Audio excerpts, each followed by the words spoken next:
Hello friends, welcome to doctors biology. आपण पाहत आहोत क्लास 12th बायोलॉजीमधील बायोटेक्नॉलॉजी हा चॅप्टर. या चॅप्टरमधील आपण ॲप्लिकेशन्स ऑफ बायोटेक्नॉलॉजी हा पॉईंट आपण बघत आहोत. बघा, जे विद्यार्थी चॅनलवरती नवीन आहेत त्यांनी चॅनल सबस्क्राईब करा. व्हिडिओ आवडल्यास नक्की शेअर करावा. तुमच्या काही शंका असतील तर मला कमेंट करून विचारा. ठीक आहे. बघू, आपण लास्ट लेक्चरमध्ये काय पाहिलं होतं, तर त्यामध्ये आपण हेल्थ केअर बायोटेक्नॉलॉजी आणि ॲग्रिकल्चर बायोटेक्नॉलॉजी हे आपण 2 पॉईंट क्लिअर केले होते. या लेक्चरमध्ये आपण जीन थेरपी हा नवीन पॉईंट इथं कव्हर करणार आहोत. बघा, तुम्हाला ह्या 2 पॉईंटमध्ये काय डाऊट असेल तर तुम्ही कमेंट करून विचाराच. त्याचबरोबर परत एकदा तो व्हिडिओ रिपीटमध्ये बघा. त्या तुमच्या शंका तिथं क्लिअर होऊन जातील. बघा, आपण जीन थेरपी हा पॉईंट या लेक्चरमध्ये कव्हर करणार आहोत. बघा, it is the most important application in the biotechnology. बघा, आता what is the gene therapy हा कन्सेप्ट पाहण्याआधी तुम्हाला आपल्या जीनची काही कन्सेप्ट माहीत असल्या पाहिजे की व्हॉट इज द जीन. हा एक बेसिक कन्सेप्ट आहे, माहीत असेल. परत एकदा आपण बघू त्यामध्ये काय असतं ते. बघा, आपल्या DNA मध्ये जे काही छोटे छोटे फॅक्टर्स असतात किंवा DNA आपला हा मेडअप फ्रॉम द जीन्स किंवा न्यूक्लिओटाइड्स म्हणतो आपण त्याला, की आपल्या बॉडीमधील म्हणजे जे काही कॅरेक्टर आहेत, आपल्या बॉडीमधील जे कॅरेक्टर त्याला आपण बायोलॉजिकल कॅरेक्टर म्हणतोय. म्हणजेच त्याच्यामध्ये असणारे जे काय प्रोटीन्स असतील, ऑल प्रोटीन्स, और त्यामध्ये असणारे आपले बॉडीमध्ये रिक्वायर असणारे सगळे जे काय एन्झाईम्स आहेत, this all enzymes, all biological character are expressed from the DNA. Okay. DNA मग आता DNA मधील कुठून एक्सप्रेस होतात, तर फ्रॉम द जीन. आपल्या बॉडीमधील त्या जीनमधून हे सगळे कॅरेक्टर एक्सप्रेस होत असतात. म्हणजे आपल्या बॉडीतील जे काय स्ट्रक्चरल फंक्शनल युनिट आपण त्याला म्हणतोय, की जे काय आपल्या बॉडीला रेग्युलेट करते, आपल्या बॉडीला फंक्शनिंग ठेवते, ते आहेत सगळे जीन. ओके. मग आता ह्याच जीनमध्ये जर काही प्रॉब्लेम आला, काही डिफेक्ट झाला, तर काय होणार आहे, तर त्याच्यामध्ये आपल्याला काहीतरी जेनेटिक डिसीज कॉज होणार आहे. लक्षात आलं. म्हणजे आपल्या बॉडीतले जे काय सगळे कॅरेक्टर आहेत, जे काय कॅरेक्टर एक्सप्रेस करण्यासाठी जीन असतात आणि ते जीन्स काय स्पेसिफिक असतात. म्हणजे काय, प्रत्येक कॅरेक्टरसाठी एक सेपरेट जीन असा तिथं प्रेझेंट असतोय. ओके. काही कंबाईनड असतात पण ते वेगळा पार्ट आहे. म्हणजे आपल्याला काय बघा लक्षात येतं इथं, म्हणजे आपल्या बॉडीतील all characters are expressed from the genes. So if any abnormality occurs in the gene that causes the genetic disease or genetic disorder. लक्षात आलं. म्हणजे जेनेटिक डिसीज कॉज होण्याचं कारण काय, due to the defect in the gene. Gene डिफेक्टमुळे होणारे काही disorder असे आपल्याकडे डिसीज आहेत काहीतरी. म्हणजे जेनेटिक फॅक्टरमध्ये काहीतरी डिफेक्ट आला, म्हणजे पार्शली असेल किंवा होली, पूर्ण जिनोम जर डॅमेज झाला असेल किंवा काय त्यातील एखादा सिंगल जीन जरी तिथं ॲबनॉर्मल झाला, तर त्याच्यामुळे जेनेटिक डिसीज कॉज होत असतात. ओके. आता जेनेटिक डिसीजमध्ये काय काय असतात, आता जेनेटिक डिसीज आणि नॉर्मल डिसीज असे डिसीजचे प्रकार आपण इथं डिफरन्शिएट करतोय. ओके. जेनेटिक डिसीज म्हणजे कळालं असेल काय तुम्हाला. आता जो काही डिसीज आपल्याला ह्या जीन डिफेक्टिव्हमुळं किंवा जीनमध्ये आलेल्या ॲबनॉर्मॅलिटीमुळे जो डिसीज होतोय त्याला म्हणतो आपण जेनेटिक डिसीज. त्यामध्ये एक्झाम्पल बघा कोणते कोणते, सिस्टिस फायब्रोसिस असेल. ओके. हिमोफिलिया असेल, ब्लड लॉसमध्ये होतं आपण त्याला, मस्क्युलर डिस्ट्रॉफी आहेत, काही सिकल सेल ॲनिमिया आहेत, अशासारखे जे काही डिसीज आहेत. ओके. थॅलॅसिमिया वगैरे जेनेटिक डिसीज आहेत. असे टोटल 5,000पेक्षा जास्त डिसीज आपल्याला कॉज होते due to the cause of the genes. म्हणजे आपला जिनोम हा काही छोटा नाही. आपल्या बॉडीमध्ये मिलियन्समध्ये जीन्स आहेत आणि ते प्रत्येक कॅरेक्टर एक्सप्रेस करण्यासाठी ते तयार असतात. ओके. जर ह्या जीनमध्ये डॅमेज झाला तर आपल्याला जेनेटिक डिसीज म्हणतोय. त्याचबरोबर काही नॉर्मल डिसीज आहेत, यांचा आणि जीनचा काय संबंध नाही. म्हणजे ह्या डिसीजमुळं किंवा आपल्या जीन डिफेक्टिव्हमुळं अशा प्रकारचे डिसीज होऊ शकत नाही. जसं की high cholesterol, this are cause due to the our habitat. म्हणजे आपल्या हॅबिटमुळं, आपल्या सवयीमुळं किंवा काही एन्व्हायरमेंटल फॅक्टरमुळं होणारे डिसीज आहेत. जसं की फिलिया हा जीनमुळं होणारा डिसीज आहे. जसं की हा कोलेस्टेरॉल आहे तो आपल्या हॅबिटमुळं, आपण जो काय ऑइली खाणार आहे, जे काय आपण ड्रिंक जर त्यात जास्त होत असेल तर कोलेस्ट्रॉलसारखे डिसीज इथं होऊ शकते. जसं की अजून एक आपल्याकडे तो आहे ब्लड प्रेशर असणार आहे. This is are not genetic disease. Okay. Okay. आपण आजारी पडलो, डेंग्यू झालाय, दिस इज नॉट जेनेटिक, हा मॉस्किटोमुळे होणार आहे. अशा प्रकारचे काही नॉर्मल डिसीज आहेत. तुम्हाला नॉर्मल डिसीज आणि जेनेटिक डिसीज यामध्ये डिफरन्शिएशन करणं आलं पाहिजे. म्हणजे कोणते जेनेटिक डिसीज आहेत, कोणते हे नॉर्मल डिसीज आहेत, असं तुम्ही डिफरन्शिएट करू शकता. आता म्हणजे जे डिसीज जीनच्या डॅमेजमुळे ते दिस इज द जेनेटिक डिसीज. आता अशा डिसीजला क्युअर करण्याची सिस्टीम म्हणजेच काय आहे, जीन थेरपी. लक्षात आलं. The disease which are क्युअर्ड with the help of the therapy, this therapy is called as the gene therapy. म्हणजे आता जीन थेरपीमध्ये काय सांगितलं जाते बघा, डेफिनेशन बघा पुस्तकात काय दिले. The gene therapy means the therapy is treatment of disease. Okay. Treatment of disease by replacing alternating or supplementing a gene that absent or abnormal and whose absence or abnormality is responsible for disease. म्हणजे आपल्याला डेफिनेशनमध्ये काय सांगितलं, gene therapy एक अशी therapy आहे, अशी treatment आहे की त्यामध्ये जो जीन ॲबनॉर्मल आहे, ओके, जो जीन ॲबनॉर्मल आहे की त्याच्या अबसेंटमुळं किंवा ॲबनॉर्मलिटीमुळं आपल्यामध्ये जर डिसीज कॉज होत असेल, त्या डिसीजला क्युअर करण्यासाठी वापरलेली थेरपी म्हणजे जीन थेरपी.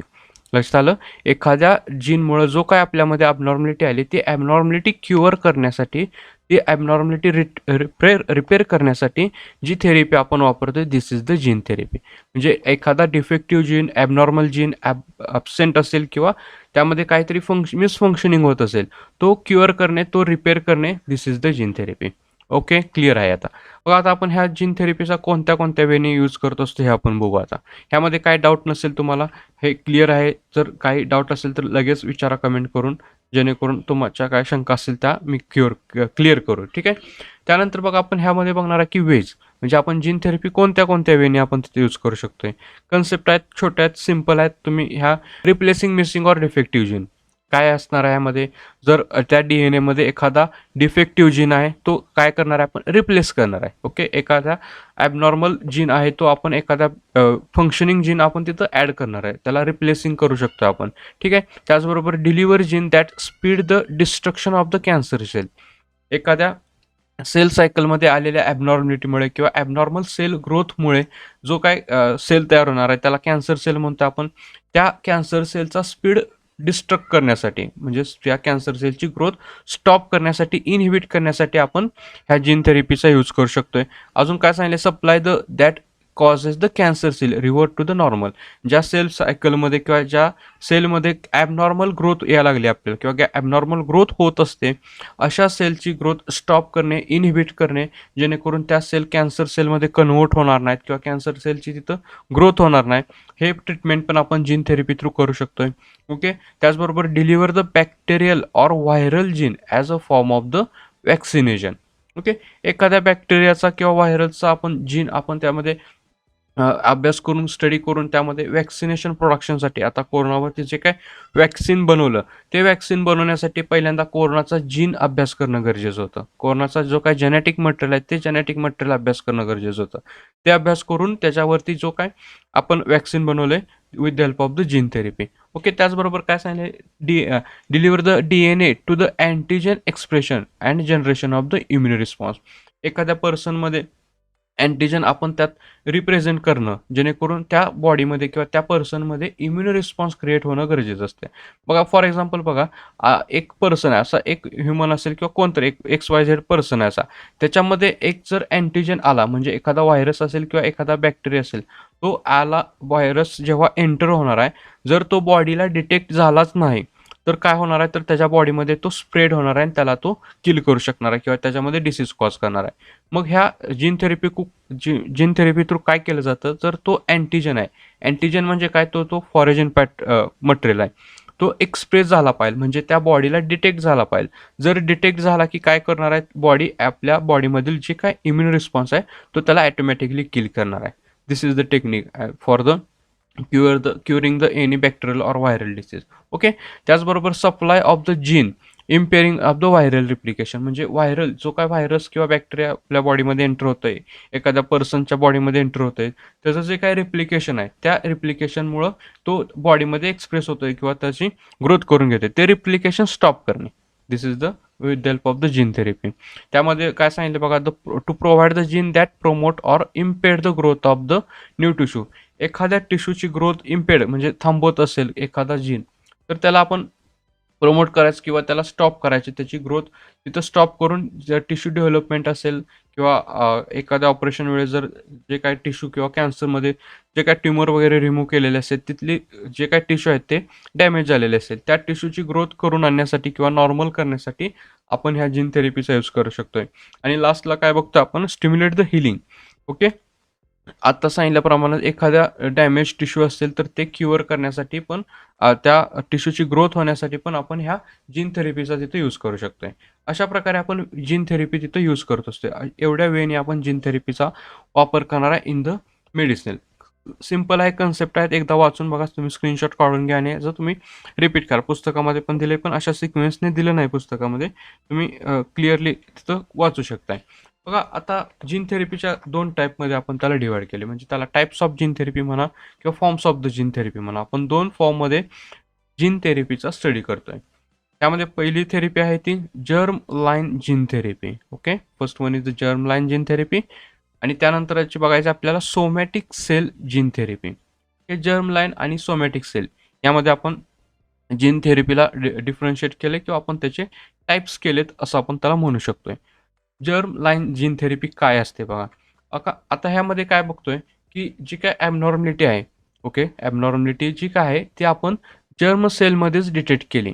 ओके, एखादा स्पर्म असेल, ओके, किंवा एग असेल, ह्यामध्येच काहीतरी ॲबनॉर्मलिटी आपल्याला दिसून आली असेल किंवा आपण त्यामध्ये डिटेक्ट केली, तर त्यामध्ये आपण काय करणार आहे, तर हेल्थी जीन तिथं इंट्रोड्यूस करणार आहे. ओके, त्याला म्हणतो आपण germ line gene therapy.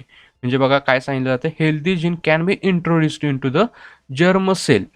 Okay, germ cell कोणते कोणते इथं कन्सिडर केले, स्पर्म्स असतील, एग्स असतील किंवा अर्ली एम्ब्रिओ असतील. ओके, झायगोट नंतरच्या काय सेल आहेत एम्ब्रिओजेनेसिस मधल्या त्याला आपण अर्ली एम्ब्रिओ म्हणणार आहे.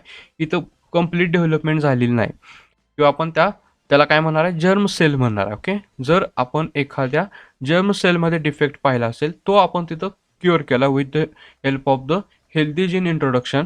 This is called like the germ line therapy. मग आता ह्यामुळे काय होणार आहे, modification of the genetic information to the next generation. Okay, next जनरेशनमध्ये प्युरिफाय होणार आहे. आता एक्झाम्पल बघा इथं. आता A and B person, okay, this is the male, okay, this is the female. यांच्यामध्ये काहीतरी डिसऑर्डर आहे. ओके, म्हणजे यांच्यामध्ये समजा ब्लाइंडनेस आहे. ठीक आहे, this persons are suffering from the blindness. मग यांच्या स्पर्ममध्ये तो ब्लाइंडनेसचा जीन आहे तो क्युअर केला जातोय. ओके, हा जीन क्युअर केला. ओके, इथं इंट्रोडक्शन केलं नवीन जीनचं.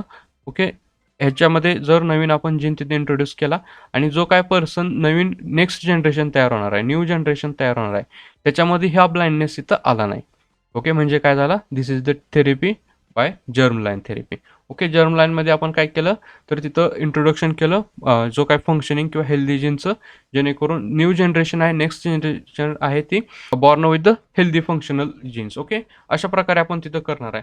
ह्याच्यामुळे काय होणार आहे, तर कंस्ट्रक्टिंग द जेनेटिक डिसऑर्डर, म्हणजे जे काही जेनेटिक डिसऑर्डर होणार आहेत, ओके, अनुवंशिक आजार होणार आहे आपण त्याला, असे अनुवंशिक आजार किंवा जेनेटिक डिसऑर्डर आपण तिथं क्युअर करू शकतो. This is the germ line or germ therapy. Okay, बघा ह्यामध्ये आपल्याला काही इथिकल रिझन्स आहेत किंवा आपण ह्याच्यामध्ये आपण काही मॉडिफिकेशन जास्त करू शकत नाही. Not encourage the application in the human beings due to the variety of technical and ethical reason. म्हणजे ह्यामध्ये काय केलं जाऊ शकतं, इथिकल रिझन म्हणजे काय सांगतोय, तर सुपर ह्युमन बनवला जाऊ शकतं. इथं एखाद्या पर्सनची, एखाद्या ह्युमन बिईंगची पॉवर आपण इन्क्रीज करू शकतोय. म्हणून ह्याच्यामध्ये काही इथिकल रिझन्स आहेत, काही टेक्निकल इश्यू असणार आहेत. आपल्याला हे थेरॉटिकली तर इझी वाटतं की चला ह्यांचं काहीतरी जीन डॅमेज आहे, तर ह्याच्यामध्ये एखादा नवीन जीन ॲड करा की जो नवीन पर्सन होणार आहे तो फुल पॉवरफुल होईल किंवा सुपर ह्युमन होईल. असं नाही, तिथं काहीतरी टेक्निकल टर्म्स असतात, काही प्रॅक्टिकली तिथं प्रॉब्लेम येऊ शकतात. अशा व्हरायटी तिथं आपल्याला दिसणार आहेत. म्हणजे काही तिथं प्रॉब्लेम्स असणार आहेत किंवा काही इथिकल रिझन्स असणार आहे. ह्याच्यामुळे पण आपण ह्याच्यामध्ये जास्त मॉडिफिकेशन हे जीनमध्ये करू शकत नाही. ठीक आहे, जर असं पॉसिबल झाले तर आपण सुपर ह्युमन किंवा थॉरसारखे किंवा आपण जो काय हल्क पाहिला आहे असे हल्क वगैरे तयार करू शकतो. ठीक आहे, त्यामध्ये काही टेक्निकल प्रॉब्लेम्स असतील. थेरॉटिकली हे इझी आहे, एक जीन डॅमेज आहे किंवा एक जीन तिथे ॲड करा झालं, असं नाही होत. तर तिथं आपल्याला काही टेक्निकल प्रॉब्लेम येत असतात, काही इथिकल रिझन्स असतात. अशा प्रकारे आपल्याला एनकरेज करू शकत नाही. ठीक आहे, त्यानंतरचे बघा आपल्याकडे सोमॅटिक सेल थेरपी आहे. ओके, आता जसं बघितलं आपण कशी काय बघितलं आपण जर्म लाईनमध्ये. ठीक आहे, जर्म लाईनमध्ये आपण कशा जर्म सेल वापरल्या. ओके, जर्म सेल म्हणजे काय यूज केलं आपण तिथं, स्पर्म असतील किंवा एग असतील असे. तर इथं आपण सोमॅटिक सेलचा यूज करणार आहे. सोमॅटिक सेल म्हणजे कसल्या की ज्या आहेत त्या डिप्लॉइड आहेत. ओके, जर्म सेल ह्या प्लॉइड असतात बघा. यामध्ये आपण सोमॅटिक सेल म्हणजे आपल्या बॉडी सेल म्हणू शकतोय. आपल्या बॉडी हेल्दी बॉडीमध्ये किंवा यंग वन्समध्ये, अडल्टमध्ये ज्या सेल आढळतात, ओके, कंप्लीट डेव्हलपमेंट झाल्यानंतरच्या सेल्स आहेत बॉडीमध्ये असणाऱ्या नॉर्मल सेल. जसं की आपल्याकडे बोन मॅरो आपण म्हणू शकतोय, हेपॅटिक सेल आहेत लिव्हरमधल्या, फायब्रोब्लास्ट आहेत, इपिथेलियम आपल्या बॉडी स्किनच्या लेअरमधील असणाऱ्या, पल्मोनरी इपिथेलियम सेल असतील किंवा सेंट्रल नर्वस सिस्टीम CNS मधल्या सेल्स असतील, एंडोक्राईन सेल्स असतील, एखाद्या ग्लँड्समधील सेल असणार आहेत, त्याचबरोबर मसल सेल्स असतील आपल्याला, जसं की स्मूथ मसल. ओके, त्यानंतर ब्लड व्हेसल वॉलमधील काय सेल्स असेल, यांच्यामध्ये जर काही डिफेक्ट आला असेल, कळतंय का, सोमॅटिक सेलमध्ये काहीतरी डिफेक्ट आला असेल, तर त्याच्यामध्ये आपण क्युरिफाय किंवा त्याच्यामध्ये जी काय थेरपी करणार आहे त्याला म्हणतो आपण सोमॅटिक जीन थेरपी. ओके, जसं की कॅन्सर असणार आहे. ठीक आहे, कॅन्सर ह्यामधल्या सेलमध्येच कुठेतरी डेव्हलप होऊ शकते. बोन मॅरो कॅन्सर होऊ शकतो, ल्युकेमिया वगैरे सारख्या, किंवा ब्लड कॅन्सर होऊ शकतोय. ठीक आहे, मसलमध्ये ट्युमर वगैरे जे होते ते स्मूथ मसलमधील डिस्फंक्शनिंगमुळे झालेले कॅन्सर्स आहेत. ओके, अशा प्रकारे एंडोक्राईन सेलमधील कॅन्सर आहेत, काही ग्लँडमध्ये कॅन्सर होऊ शकते. ठीक आहे, अशामध्ये जर आपल्याला किंवा अशा टिश्यूमध्ये किंवा सोमॅटिक सेलमध्ये जर आपल्याला क्युर करायचे असेल किंवा थेरपी करायची असेल, तर त्याला म्हणतो आपण सोमॅटिक सेल जीन थेरपी. लक्षात आलं का? तर ह्या सेलच्या ह्या टाईपच्या सेलमध्ये आपण हेल्दी जीनला इंट्रोड्यूस करणार आहे, जेणेकरून आपण एखादा डिसीज क्युअर करू शकते. म्हणजे बघा आपल्यामध्ये कोणते कोणते डिसीज आहेत बघा. कॅन्सर आहे. ओके, हृदय आर्थरायटिस आहे, ब्लड डिसऑर्डर्स आहेत काही. ओके, हिमोफिलियासारखं आपल्याला फिनाल्किटोयुरिया, सिस्टिस फायब्रोसिस आहेत, थॅलेसिमिया, इम्फायसिमा. ओके, हे जे काही डिसऑर्डर्स आहेत, this disorders or diseases are cured by the somatic cell line gene therapy. Okay, आता ह्याच्यामध्ये काय होणार आहे, जर आपण ह्या पर्सनमधील जर ह्या डिसऑर्डर किंवा ह्या डिसीज जर आपण क्युअर केल्या, these are cannot be transfer to the next generation. Okay, म्हणजे effects only in the person. म्हणजे आपण काय करू शकणार आहे, सपोज की ह्या पर्सनला कॅन्सर झालाय, म्हणजे काय झालंय तर एखादा DNA तिथला त्यांचा डॅमेज झालाय. ठीक आहे, आपण इथं तो क्युअर करू शकतो ह्या पर्सनमध्ये. ओके, ह्या पर्सनमध्ये आपण तो क्युअर करू शकणार आहे इथं, जर तो इनहेरिट झाला असेल. ओके, जर ह्या पर्सनमधून जर म्हणजे त्यांच्या यंग वन्समध्ये किंवा त्यांच्या नेक्स्ट जनरेशनमध्ये, त्यांच्या चिल्ड्रन्समध्ये जर हा पास झाला असेल, तर तो आपण इथं ह्या पर्सन थ्रू क्युअर करू शकत नाही. ह्या पर्सनमध्ये पण परत आपल्याला जीन थेरपी करून तो क्युअर करावा लागणार आहे. ठीक आहे, म्हणजे ही ट्रीटमेंट ही पास होत नाही. ठीक आहे, म्हणजे आपण काय करू शकतोय, तर प्रत्येक पर्सनमध्ये ही जीन थेरपी करावी लागते. म्हणजे the modified chromosome cannot be passed throughout the future generation. म्हणजे आपण जो काही जीन मॉडिफाय केलाय हा आर्टिफिशियली केलाय, दिस आर नॉट नॅचरली क्युअर्ड. म्हणजे आपण जर ह्या पर्सनमध्ये जर कॅन्सर क्युअर केला असेल, तर त्यांच्या चिल्ड्रन्समध्ये हा कॅन्सर क्युअर होऊन येऊ शकत नाही. तो डिसऑर्डर किंवा तो डिसीज हा इनहेरिटेड होऊ शकतोय. ठीक आहे, पॉसिबिलिटी कमी आहे पण होऊ शकतोय, इनहेरिटेड होऊ शकतोय. म्हणजे ह्याच्यामध्ये कॅन्सर थेरपी केली असेल, तर ती कॅन्सर थेरपी त्यांच्या चिल्ड्रन्समध्ये येत नाही. ओके, त्यांच्या चिल्ड्रन्समध्ये पण कॅन्सर होण्याची पॉसिबिलिटी आहे. Okay, this is the gene therapy. लक्षात आले का? त्या पर्सनमध्येच, त्या इंडिव्हिज्युअलमध्येच आपण थेरपी करू शकतोय. त्यांच्या नेक्स्ट जनरेशनमध्ये आपल्याला परत एकदा जीन थेरपी तिथं करून त्यांच्यामध्ये जर तो डिसीज पास झाला असेल, तरच तिथं आपल्याला तो क्युअर करावा लागणार आहे. Okay, this is the somatic cell gene therapy. Okay, this is the gene therapy. हा पॉईंट आपण इथं क्लिअर झालेला आहे. बघा, नेक्स्ट लेक्चरमध्ये आपल्याला बघायचं आहे transgenic plants and transgenic animal, genetic modification organism. ह्या पॉईंटमध्ये आपल्याला हे 2 पॉईंट क्लिअर करायचे आहेत. ॲप्लिकेशन्स ऑफ बायोटेक्नॉलॉजीमधील हे शेवटचं लेक्चर असणार आहे. त्यानंतर आपल्याला बायोथिक्स, बायोपायरसी वगैरे असे काही पॉईंट बघायचे आहेत. जीन थेरपीमध्ये काय डाऊट असेल तर विचारा लगेच कमेंट करून. ओके, व्हिडिओ समजला असेल, काय डाऊट नसेल तर लगेच सबस्क्राईब करा व तुमच्या सर्व मित्रांपर्यंत शेअर करा. ठीक आहे, थँक्यू.